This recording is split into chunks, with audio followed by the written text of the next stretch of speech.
31 दिसंबर तक शादी करें और कैश इनाम पाएं। चीन में गिरती हुई शादियों की शरह को संभालने के लिए हुक्काम ने एक मुनफरिद और दिलकश स्कीम मुतारिफ करा दी। गैर मुल्की मीडिया के मुताबिक मशरकी शहर निंगबो ने नौजवान जोड़ों को शादी की तरफ रागिब करने के लिए खुसूसी तरगीब का ऐलान किया है। जो भी जोड़ा 28 अक्टूबर से 31 दिसंबर के दरमियान अपनी शादी रजिस्टर करेगा, उसे शादी के अखराजात में मदद के लिए कैश वाउचर्स दिए जाएंगे। ये इकदाम इसलिए भी अहम है कि गुज़िश्ता बरस चीन में शादियों की तादाद में 20% की कमी रिकॉर्ड की गई थी, जिस पर हुक्काम शदीद परेशान है। चीनी नौजवानों की शादी और खानदानी जिंदगी से दूरी की बड़ी वजह बच्चों की परवरिश और तालीम पर बढ़ता माली बोझ है।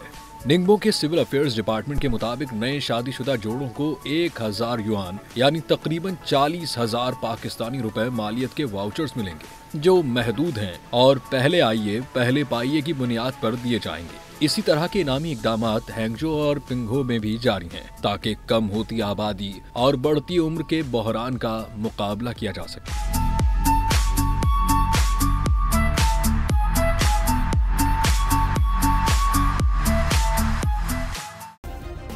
सब्सक्राइब करें और बेल दबाएं ताकि कोई खबर रह न जाए।